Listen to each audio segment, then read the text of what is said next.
সকাল সকাল রেডি হয়ে বেরিয়ে পড়লাম তিন মাথা মায়ের দর্শন করতে। মা মানে শ্যামসুন্দরী মায়ের দর্শন করতে।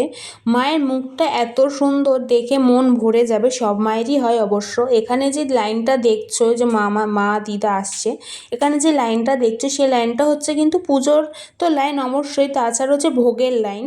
ভোগে অনেক লাইন হয়েছিল, অনেক। সেদিনকে মঙ্গলবার ছিল, অনেক ভোগের লাইন হয়েছিল।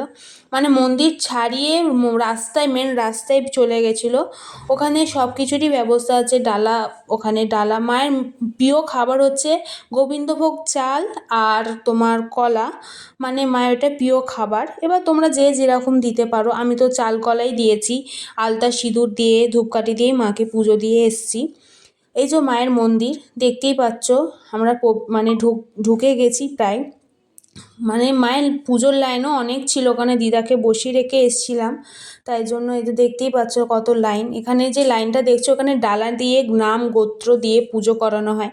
এই যে আমাদের মা, আমাদের সবার প্রিয় শ্যামসুন্দরী মা, সবাই দর্শন করে নিও। আর অবশ্যই তোমরা সোমবারে যেও, কারণ সোমবারে পৌষকালী পুজো।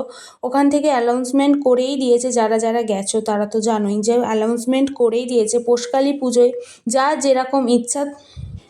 যেরকম ইচ্ছা মাকে তোমরা দিতে পারো। আমি তো যাব মাকে পুজো দিতে।